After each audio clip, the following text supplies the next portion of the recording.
इदं सुरूपं तथा वा कलत्रं यशश्चारुचित्र धनं मेरुतुल्यम् मनश्चेन लग्नं गुरोरङ्घ्रिपद्मे ततः किं ततः किं ततः किं ततः किम्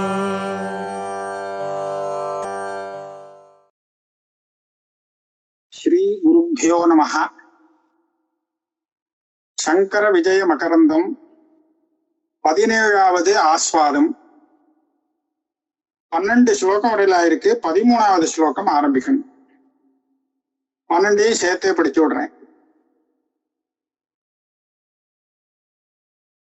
சுத்ருभ्याம் பீடிதः பிராணः மமாயஞ்சேதி பேததः तयोर्द्रष्टा पृथक् ताभ्यां घटद्रष्टा घटाद्यथा. சுரேஸ்வராச்சாரியாளுக்கு தத்துவோபதேசம் பண்ணிட்டு இருக்க ஆச்சாரியால் அதுல நீ சரீரம் இல்லை, மனசு இல்லை, பிராணன் இல்லை அப்படின்னு உபதேசம் பண்ணிட்டு இருக்கார். அதுக்கு யுக்திகள்லாம் சொல்லி காமிச்சு இப்ப இந்த இடத்துல பிராணன் நீ இல்லை அப்படிங்கிறதுக்கு என்ன ஒரு யுக்தி காமிச்சார் அப்படின்னு சொன்னா, பிராணனுடைய தர்மம் என்ன? பிராணனுக்கு பசி தாகம் இது ரெண்டும் பிராணனை சேர்ந்தது. பிராணனுக்கு பசி தாகம் உண்டு. அந்த பிராணன் என்னுடையது அப்படின்னு நீ நினைக்கிற இல்லையா? அப்படின்னா நீ அந்த பிராணன் இல்லை. அப்ப பசி தாகம் இது யாரை சேர்ந்தது? பிராணனை சேர்ந்தது, என்ன சேர்ந்தது இல்லை. அப்படியானால் இதை பார்த்துட்டு இருக்கக்கூடிய சாட்சியான நான் அந்த பிராணனை காட்டிலும் வேறானவன் அப்படின்னு கண்டுபிடிச்சுடுவான். கடத்தை நாம் பார்த்துட்டு இருக்கும் போது நாம் என்னால பார்க்கப்படும் பொருளாக இருப்பது கடம். அதை பார்க்கிற நான் கடம் இல்லை, கடத்தை காட்டிலும் வேறானவன். அதே மாதிரி பசி தாகத்தோடு இருக்கக்கூடிய அந்த பிராணனை நான் அனுபவிக்கிறதுனாலே அதை அனுபவிக்கக்கூடிய நான் அந்த பிராணனை காட்டிலும் வேறானவன் அப்படின்னு புரிஞ்சுக்கலாம். சுப்தௌ லீனாஸ்தி யா போதே சர்வம் வியாப்னோதி தேஹகம் சிச்சாயயா ச சம்பத்தா நசா புத்திர் பவான் த்விஜ. பிராமணனே, த்விஜான்னு சம்போதனம் பண்றார். இந்த புத்தி கூட நீ இல்லை, நீ புத்தியை காட்டிலும் வேறுதான். ஏன்னா அந்த புத்தி எப்படி இருக்கு அப்படின்னு கேட்டா, சுஷுப்தி காலத்துல ஒளிஞ்சு நுடுறது, லயமாயி ஒளிஞ்சு நுடுறது, வேலை செய்யறது இல்லை.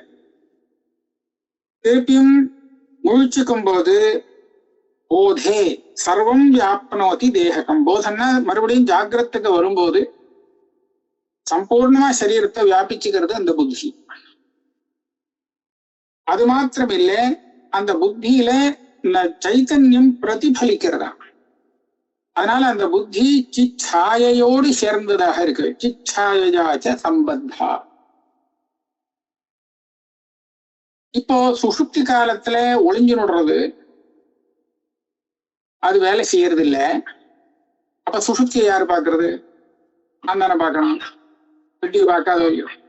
அப்ப புத்தி இல்லை, ஆனா நான் இருந்து பார்த்துட்டு இருக்கேன் சுஷுப்திய. அதனால என்ன தெரியறது? நான் புத்தி இல்லை அப்படின்னு தெரியறது. நசா புத்திர் பவான் த்விஜ. புத்தி வேற, நீ வேறப்பா. அது மாத்திரமில்லை, நானா ரூபவதி போதே சுப்தா லீனா. சுப்தவுன்னு கூட இருக்கலாம்னு நினைக்கிறேன். சுப்தௌ லீனா அதி சஞ்சலா யதோ திருகேக ரூபஸ்துவம் பிருதக் தஸ்ய பிரகாசகா. நீ புத்தியா இருக்க முடியாது. ஏன்னா ஜாக்கிரத்துல நீ அந்த புத்தியை பார்க்கும்போது அது பல ரூபங்கள்ல இருக்கான், பல காரியங்கள் செய்யறது, பல ரூபங்கள்ல அது இருக்கு. சொப்னத்திலயும் அதே மாதிரிதான். ஆனா சுஷுப்தியில பார்த்தா காணவே காணாம், ஆளையே காணாம், புத்தி இல்லவே இல்லை, எங்க போச்சுன்னு தெரியல. ஆனா இப்ப மாறிண்டே இருக்கு பார்த்தீங்களா? ஒரு சமயத்துல இருக்கு, ஒரு சமயத்துல இல்லை. ஜாகிரத்துல இருக்கு, சுக்தியில இல்லை. ஜாகிரத்திலையும் ஒரே மாதிரியா இல்லை. அப்ப ரொம்ப சஞ்சலமாக இருக்கு. ஒரு ஸ்திரமான ரூபத்துல நம் புத்தி இல்லை. ஆனால் இந்த புத்திய பார்க்கக்கூடிய சாட்சி இருக்கே, அந்த சாட்சியில ஏதாவது மாற்றம் ஏற்படுறதோ? ஒரு மாற்றமும் ஏற்படல. திருகேக ரூபகா துவம். அந்த திருக்குங்கிற ரூபத்துல வித்தியாசமே இல்லை. ஜாகிரத்திலையும் சரி, சொப்னத்திலையும் சரி, சுசுப்தியிலையும் சரி, அந்த சைதன்ய ஸ்வரூபத்துல ஒரு வித்தியாசமும் இல்லை. ஆகையால மாற்றத்தை அடையக்கூடிய அந்த புத்தி வேறு, அதை பார்க்கக்கூடிய மாற்றமில்லாத நீ வேறு. அதனால நீ புத்தி இல்லை, புத்திக்கு பிரகாசப்படுத்தக்கூடிய சாட்சியாக நீ இருக்கே. பிருசக் தஸ்ய பிரகாசகா சுப்தௌ தேகாத்யபாவேபி சாட்சி தேஷாம் பவான் யதஹ ஸ்வானுபூதி ஸ்வரூபத்வாத் நான்யஸ்தஸ்ய அஸ்தி பாசகः. சுஷுப்தி காலத்துல தேகம் இல்லை, மனசு இல்லை, மற்ற இந்திரியங்கள்லாம் வேலை செய்யல. ஆனா இந்த வேலை செய்யலே அப்படிங்கிறது பார்த்துன்னு இருக்கான் சாட்சி. அந்த சாட்சிக்கு தெரியுது இப்ப தேகம் வேலை செய்யல, இந்திரியங்கள்லாம் வேலை செய்யல, எல்லாம் தெரியுது சுஷுப்தியில. அப்ப இதை பார்த்துட்டு இருக்கக்கூடிய அந்த சாட்சி பாக்குறதே, அந்த சாட்சியை எப்படி பாக்குற அப்படின்னு கேட்டா, ஸ்வானுபூதி ஸ்வரூபத்வாத் நான்யஸ்தஸ்ய அஸ்தி பாசகா. அதுவே ஸ்வயம் பிரகாச ரூபமாக இருக்கிறதுனாலே அதை பிரகாசப்படுத்துறதுக்கு சாட்சிக்கு சாட்சின்னு இன்னொரு சாட்சி வேண்டாம். தேகாதிகளை பார்க்கறதுக்கு சாட்சி வேணும். ஏன்னா தேகாதிகள் தானா தெரியக்கூடிய விஷயம் இல்லை. தேகாதிகள் இல்லை அப்படிங்கிறதையும் சாட்சி தான் சொல்லி கொடுத்தாங்கன்னா, ஆனா அந்த சாட்சி தானா பிரகாசிக்கக்கூடிய ஒரு சுவாவம் கொண்டதாக இருக்கிறதுனாலே அந்த சாட்சியை பிரகாசப்படுத்துறதுக்கு இன்னொரு சாட்சி தேவைப்படாது. இதுதான் சொல்றாரு, ஸ்வானுபூதி ஸ்வரூபத்வா ந அந்யஸ்தஸ்ய அஸ்தி பாசகः. சாட்சி ஸ்வப்பிரகாசம். பிரமாணம் போதயந்தம் தம் போதம் மானேன ஏ ஜனாः புபுத்சந்தே ஏதோபிர் தக்தும் வாஞ்சந்தி பாவகம். இந்த சாட்சி இருக்குங்கிறது என்ன பிரமாணம்னு ஒருத்தன் கேட்டான்னு வச்சுங்களேன், அவனை போல அசடு கிடையாதுங்க. ஏன் அப்படின்னு கேட்டா, நீ எதை கொண்டு இந்த விஷயத்த பார்க்கறேங்கிறது எதனால தெரியுதுன்னா சாட்சியால தெரியுது. கண்ணால கடத்தை பார்க்கிறேன் அப்படின்னு நம்ம சொல்றோமோ இல்லையோ, தெரியறதோ இல்லையோ நமக்கு. கண்ணால கடத்தை பார்க்கறது எதனால தெரியுது? கண்ணால தெரியல. கண்ணால கடம் தான் தெரியுமே தவிர கண்ணால நாம் பார்க்கிறது கண்ணால தெரியாது. அப்ப கண்ணால நான் கடத்தை பார்க்கிறேன் அப்படிங்கிற இந்த விஷயத்தை தெரிவிக்க கூடியது அந்த சாட்சி. கடன் தெரியறதுக்கு எது பிரமாணமோ அந்த கண்ணையும் சேர்த்து பிரகாசப்படுத்தக்கூடிய அந்த சாட்சிய போய் இந்த கண்ணை வச்சு, அதாவது பிரமாணத்துக்கெல்லாம் சாட்சியா இருக்கக்கூடிய அத பிரமாணத்தை கொண்டு நான் பாக்குறேன் அப்படின்னு சொன்னா அதுக்கு பிரமாணம் என்னன்னு கேட்டா நான் என்ன சொல்ல முடியும் இல்லையா? பிரமாணம் போதயந்தம் தம் போதம் மானேன ஏ ஜனாஹா புபுத்சந்தே. அது ஸ்வயம் பிரகாச ரூபமான போதம். அது பிரமாணத்தையும் போதிக்கிறது, பிரகாசப்படுத்தி காமிக்கிறது. அப்படி இருக்கிறத பிரமாணங்காவே அந்த சாட்சிக்கு அப்படின்னு ஒருத்தன் சொன்னான்னா அது எப்படி இருக்குன்னு கேட்டா, ஏதோபிஹி தக்தும் வாஞ்சந்தி பாவகம். சாதாரணமா காஷ்டத்தினால அடுப்பு எரிய விட்டு அதுல பாக்கம் பண்ணுவா, அப்படித்தானே? அப்ப இதுல பாக்கம் பண்ணும்போது காஷ்டம் எரியறது, காஷ்டத்தினாலே அந்த அக்னியானது ஜுவாலை விட்டு எரியுறது. எரியும் போது காஷ்டம் பஸ்மமாகிறதா இல்லையா? ஆமா, அந்த அக்னியானது காஷ்டத்தை பஸ்மமாக்குறது. அக்னியால காஷ்டத்தை பஸ்மம் பண்ற மாதிரி இந்த காஷ்டத்தை வச்சு அக்னியை பஸ்மம் பண்ண முடியுமா? முடியாது இல்லையா? அப்ப நீங்க சொல்றது அது மாதிரிதான் இருக்கு. ஏதோபிஹி, இந்த காஷ்டத்தினாலே அந்த அக்னியை கொஞ்சம் கொளுத்தி விட்டுருவோம், அதாவது பஸ்மம் பண்ணி விட்டுருவோம் அப்படின்னு தக்தும் வாஞ்சந்தி பாவகம். அது முடியாதுப்பா. சாட்சியை வச்சுட்டு மத்ததெல்லாம் பாக்குறச்ச அதை வச்சுட்டு சாட்சியை எப்படி பார்க்க முடியும்? பார்க்கவே முடியாது. அதனாலே விஸ்வம் ஆத்மா அனுபவதி தேனாசௌ நானுபூயதே, விஸ்வம் பிரகாசயதி ஆத்மா தேனாசௌ ந பிரகாஷ்யதே. ரொம்ப முக்கியமான ஸ்லோகம் இது. விஸ்வம்னா வெளியில இருக்கிற பதார்த்தங்கள், உலகம். உலகத்தை ஆத்மாவானது அனுபவிக்கிறது, பார்க்கிறது. நான் உலகத்தை பார்க்கிறேன், ஆனா நான் எதை பார்க்கிறேனோ அந்த உலகம் என்ன பார்க்காது. உலகம் என்னால் பார்க்கப்படுகிறது, ஆனா உலகம் என்ன பார்க்காது. விஸ்வம் ஆத்மா அனுபவதி தேனாசௌ நானுபூயதே. அந்த உலகம் பார்க்காது. யாராவது தப்பா நினைச்சு பாருங்க, உலகம் நான் என்ன பார்க்கல, எல்லாரும் உடனே பார்த்துட்டு இருக்கான்னு சொல்றாளே, அப்படி இல்லை. நான் எதை பார்க்கிறேனோ அது என்ன பார்க்கல. என் கண்ணுக்கு தெரியக்கூடிய அந்த ஜெகத்து என்ன பார்க்கவே முடியாது. என் கண்ணால நான் எதை பார்க்கிறேன்? சரீரத்தை தானே பார்க்கிறேன். ஆத்மாவையா பார்க்குவேன்? கண்ணால ஆத்மாவை பார்க்க முடியுமா? முடியாது இல்லையா? அப்ப கண்ணால அங்க உட்கார்ந்து இருக்கக்கூடிய ஜனங்களை பார்க்கிறேன்னு சொன்னா அந்த சரீரங்களை நான் பார்க்கிறேன். அந்த சரீரங்கள் என்ன பார்க்கவே பார்க்காது. எப்படி நான் ஒரு கடத்தை பார்த்தேன்னா அந்த கடம் என்ன பார்க்கறது நான் சொல்ல மாட்டேன், நான் தான் கடத்தை பார்க்கிறேன், அதுக்கு எதுவும் தெரியாது. அதே மாதிரிதான் அந்த கடத்துக்கும் நாம் பார்க்கக்கூடிய ஜனங்களுடைய சரீரத்துக்கும் ஒரு வித்தியாசமும் இல்லை. அந்த சரீரம் என் கண்ணுக்கு தெரியுறது, எல்லாம் சேர்ல உட்கார்ந்துருக்கு அப்படின்னு தெரியுறதுன்னு சொன்னால் அந்த நான் எதை பார்க்கிறேனோ அந்த சரீரம் என்ன பார்க்காது. அதை வச்சுன்னு சொல்றாரு, விஸ்வம் ஆத்மா அனுபவதி தேனாசௌ நானுபூயதி. இவன் எதை பார்க்கறானோ அது இவனை பார்க்காது, பார்க்கிறவனை பார்க்காது.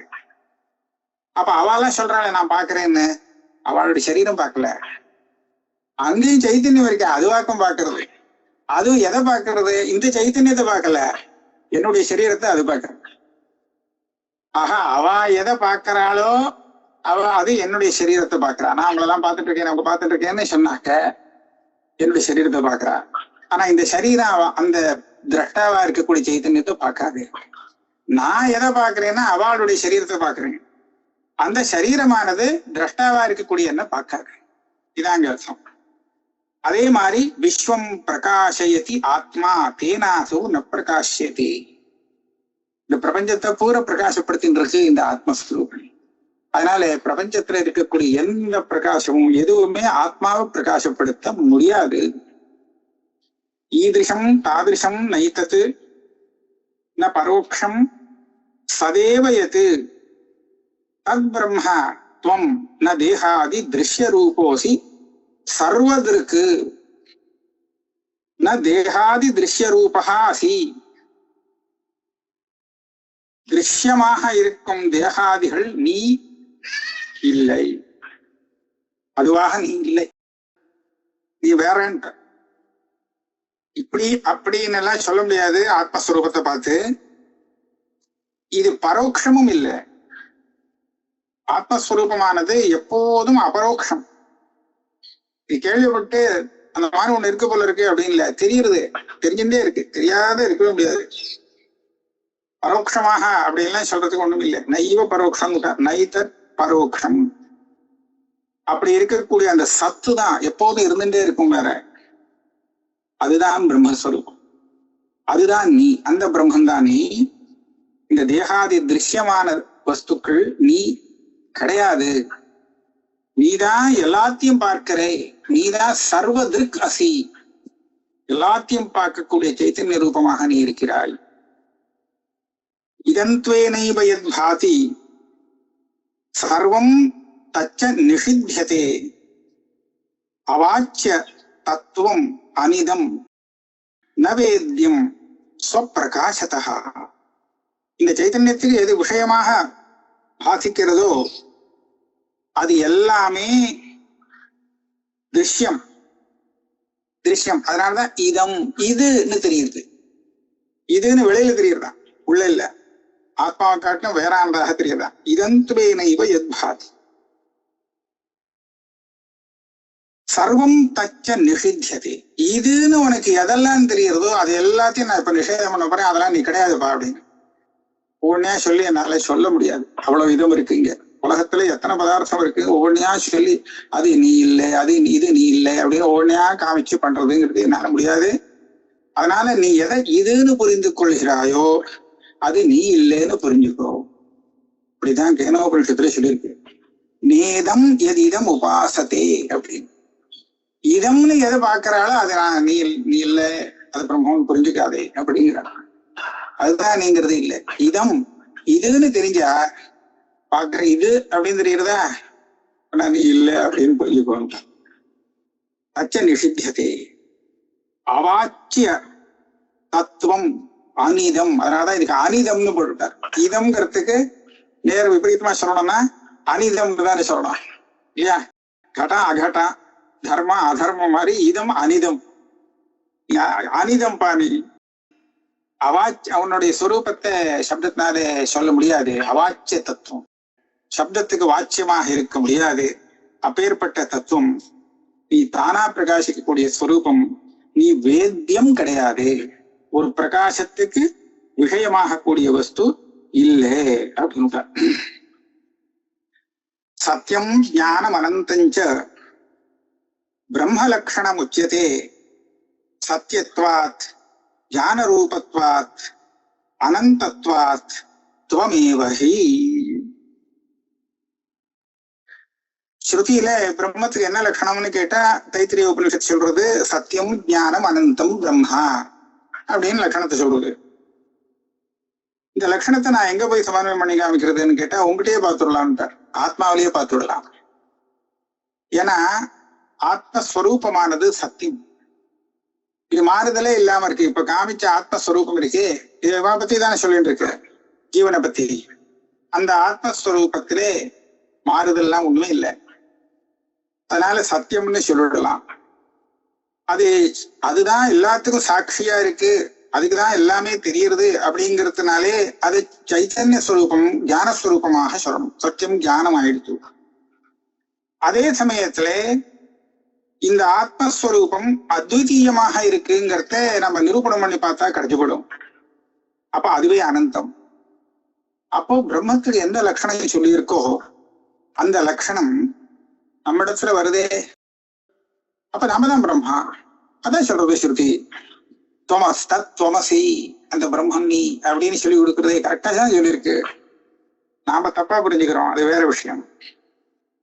சதி தேகாத்யுபாதௌ ஸ்யாத் ஜீவஸ்தஸ்ய நியாமகः ஈஸ்வர சக்தியுபாதித்வாத் துவயோர்பாதே ஸ்வயம் பிரபஹ. மகாவாக்கியார்த்த போதத்தை கண்டுபிடிக்கிறாராம். எப்படி நாம கண்டுபிடிக்கணும், புரிஞ்சுக்கணும் அப்படிங்கிறத சொல்லி கொடுக்குறார். மகாவாக்கிய ஜன்யமான போதம் அது எப்படி இருக்கு, அது எப்படி உனக்கு போதிக்கிறது. அங்க 2 பதம் இருக்கு. ஒண்ணு ஜீவனை சொல்லக்கூடிய பதம், இன்னொன்னு ஈஸ்வரனை சொல்லக்கூடிய பதம். இந்த ஜீவனை சொல்லும் போது அந்த இடத்துல அவனுக்கு சில உபாதியோடு சேர்ந்து சைத்தன்யம் ஜீவன் சொல்றோம். உபாதியை சேர்த்து சொல்லுவோம். அது என்ன உபாதி? தேகாதி உபாதி. தேகாதிகள் இருக்கும் ஆத்மா ஜீவாத்மா அப்படி சொல்லாமனா? யாருக்கு சரீரம் உண்டோ, இந்திரியங்கள் எல்லாம் உண்டோ, கண்ணு காது மூக்கெல்லாம், அதுதான் ஜீவாத்மா. இதெல்லாம் இருக்குமே அந்த ஆத்மா அப்படின்னு சொல்லலாம். எனக்கு அதெல்லாம் இருக்கு, அப்ப நான் ஜீவன், அது கரெக்டா இருக்கு. இதுதான் ஜீவனை சொல்லக்கூடிய வாக்கு பதம், பதம். அவனை பார்த்துதான் நீ அப்படின்னு சொல்றது. இந்த ஜீவனுக்கு நியாமகனாக இருக்கிறவன் ஈஸ்வரன். இவன் ஈஸ்வரனுக்கு அதீனமா தானே இருக்க வேண்டியிருக்கு. ஜீவன் சுதந்திரமா ஈஸ்வரனை மீறி ஒண்ணும் பண்ண முடியல.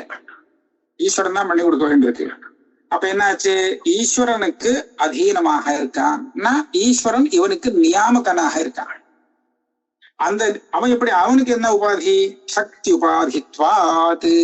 அவன் நியாமகனா இருக்கான். ஏன் நியாமகனா இருக்கான்னு கேட்டா அவனுக்கு தேகாதிகள் உபாதி இல்லை, மாயா சக்தி அது உபாதியாக இருக்கான். மாயாந்து பிரகிருதி வித்யாத்து மாயினந்து மகேஸ்வரம் அப்படின்னு சொல்லி மாயா சக்தியை அதை சொல்றது உபாதியாக சொல்லிருக்கு ஈஸ்வரனுக்கு. ஆனால் நாம இங்க என்ன பண்ணணும்னா இந்த 2 உபாதியும் விளக்கிடணும். அங்க மாயா சக்தியும் வேண்டாம், இங்க தேகாதிகளையும் வேண்டாம்னா அதை விட்டுட்டு பாக்கி உள்ளதை பாரு அப்படின்னு பார்க்கணும். துவயோர் பாதே, தேகாதி உபாதிகளுக்கும் அந்த மாயாசக்திங்கிற உபாதிக்கும் பாதம் ஏற்படும் போது அப்ப என்ன மிஞ்சுன்னு கேட்டா ஸ்வயம் பிரபா, ஒரே சைத்தன்யம் நிற்கும். ஒரே ஒரு சைத்தன்யம் தான், 2 சைத்தன்யம் நிற்காது.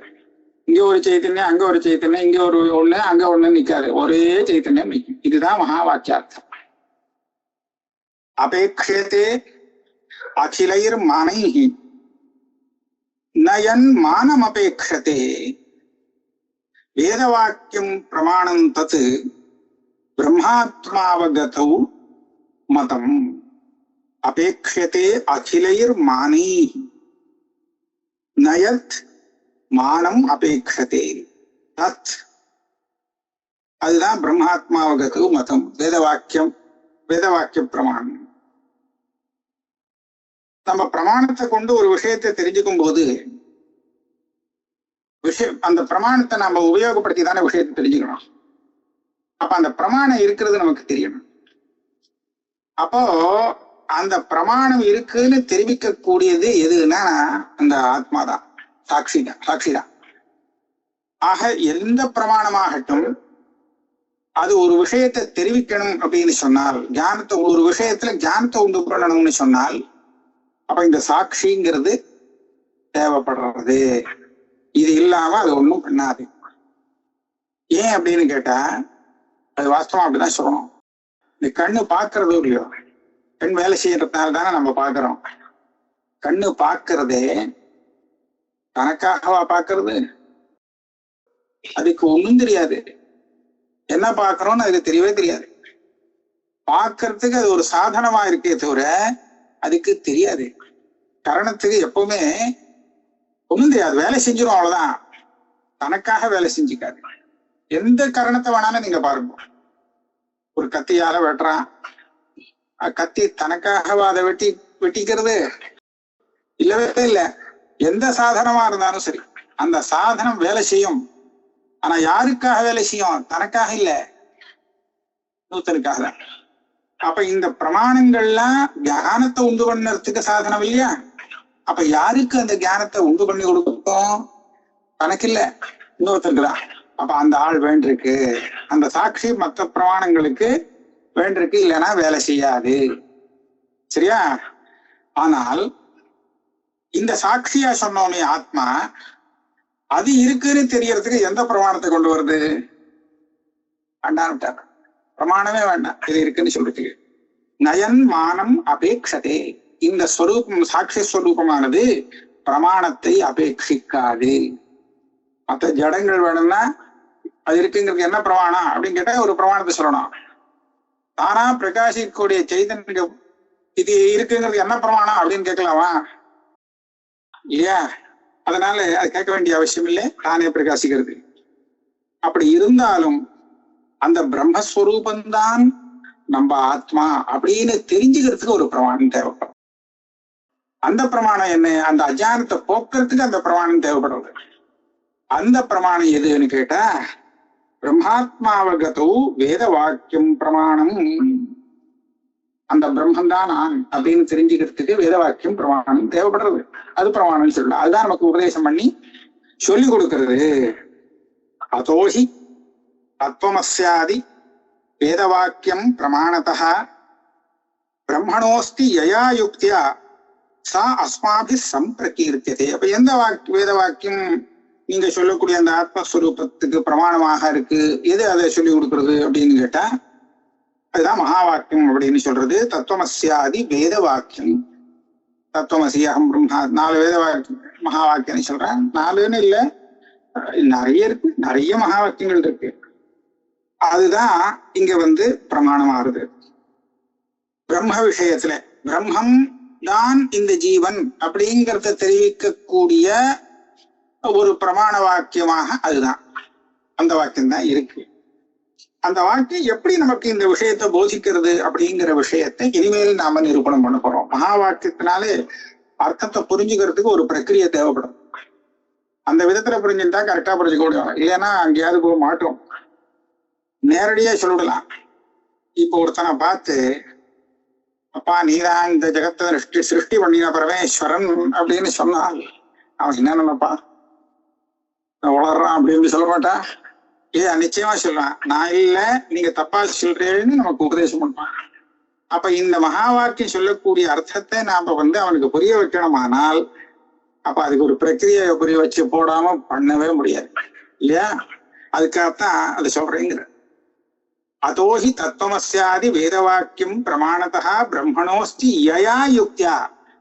அதான் பிரக்கிரியன்னு அந்த யுக்தியை சொல்லுவோம். எந்த யுக்தியாலே தத்துவமஸ்யாதி வாக்கியம் இந்த அர்த்தத்தை போதிக்கிறதுன்னு சொல்றேங்கிறத அவனுக்கு புரிய வைக்கணும். அத சா அஸ்மாபிஹி சம்பிரகீர்த்தியதே. இனிமேல் அந்த பிரக்கிரியை நாங்க சொல்ல போறோம்.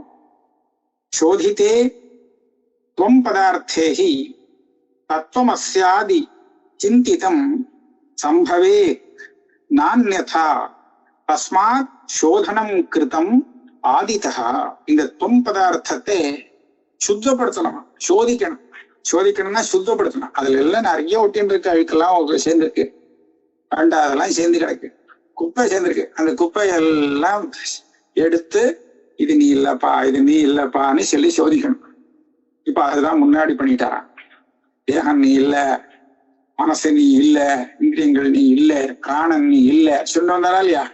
இதுதான் அந்த ஆத்மாவை சுத்தப்படுத்துறது.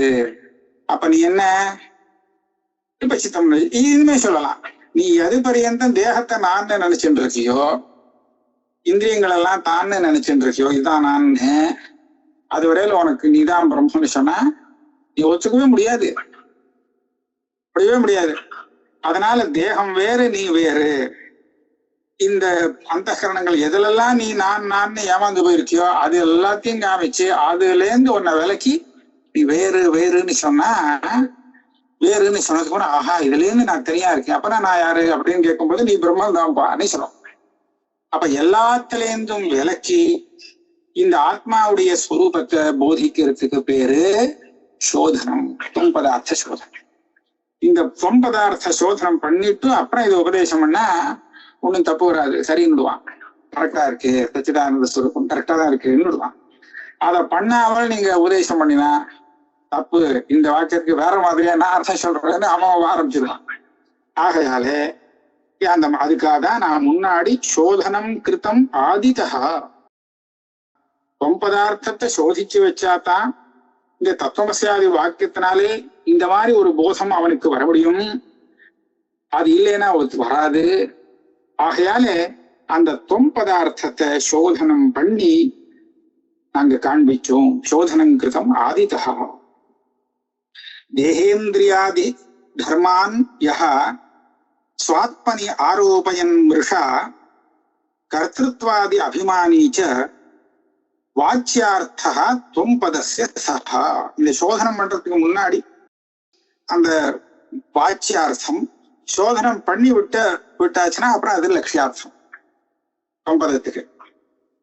கர்த்திரு தேகம் இந்திரியம் இதுகளுடைய காரியங்கள் எல்லாம் அதனுடைய தர்மங்களை எல்லாம் எவன் தன்னிடத்துல அபியாசம் பண்ணி கொள்கிறானோ, சுவாத்மனி ஆரோபயன், அது நிஜமா இல்லை மிருஷான்ட்டான், பொய்யா ஏமாந்து போய் அப்படி பாக்குறானோ, வாஸ்தவத்துல ஒண்ணும் ஆத்மஸ்வரூபத்துல எதுவுமே ஏறாது. ஏன்னா ஒட்டினாதானே. ஆகாசம் கத்திய இப்படி பண்ணினத்துல வெட்டி துண்டமா எடுத்து அப்படின்னு சொன்னா ஆகாசத்துக்கு ஒண்ணும் ஆகாது. இவனுக்கு வேணா அப்படி ஒரு பலம் வரலாம் இல்லையா, ஆகாசத்தை உடைச்சு போட்டேன் அப்படின்னு. அந்த மாதிரிதான் ஆத்மாவிலே எந்த அத்தியாசமும் நிஜமா ஒட்டவே ஒட்டாது அங்கமா இருக்கிறதுனால. ஆனால் இவன் அதை வச்சிருந்து விவகாரம் பண்ணி விடுறான், அகம் கர்த்தா போக்தானே. அதனால கர்த்திருத்வாதி அபிமானி இருக்கட்டான், அப்படியே இருக்கிறான். அவன் தான் தொங்கு சப்தத்துக்கு வாச்சியார்த்தம் வச்சுக்குவோம். அதே சமயத்துல இந்த வாச்சியார்த்தத்துல இருந்து சாட்சிய பிரிச்சு காமிச்சோம் இல்லையா, இதுதான் சாட்சின்னு, அதுதான் லட்சியார்த்தம். தேகேந்திரியாதி சாட்சியः தேபியோ பாதி விலக்ஷணः ஸ்வயம் போதஸ்வரூபத்வாத் லட்சியார்த்தः துவம் பதஸ்ய சஹா. தேகம் இந்திரியம் எல்லாத்தையும் பார்த்துட்டு இருக்கானே, எல்லாம் தெரியறது அவனுக்கு. யாருக்கு தெரியறது அப்படின்னு பார்த்தா அந்த சாட்சி தெரியறது, அவனுக்கு தான் தெரியறது. அதை காட்டிலும் வித்தியாசமாப்பட்டவன் அப்படின்னு இப்ப நிரூபணம் பண்ணினோம். அந்த விதத்துல சொப்பிரகாசமான அந்த சாட்சி இருக்கு, அதுதான் துவம் பதத்துக்கு லட்சணையா சொல்ல வேண்டிய அர்த்தம், லட்சியார்த்தம். இப்படியாக நம்ம சோதனம் பண்ணியது எவ்வளவு சௌகரியமா போச்சு. சோதனம் பண்ணாம வச்சு விட்டா அந்த ஜீவன் அந்த துவம் பதத்துக்கு வாச்சியார்த்தம். தேகம் இல்லே ஒழுநிலேருந்து அதை பிரிச்சு சோதனம் பண்ணி விட்டா அது லட்சியார்த்தம். இப்படியாக தொம்பதத்துக்கு வாச்சியார்த்தம் லட்சியார்த்தங்கிறது நிரூபணம் ஆயிடுத்து. இதே மாதிரி தத்பதத்திலையும் பண்ணணும். இதை நம்ம அடுத்த கிளாஸ்ல பார்ப்போம்.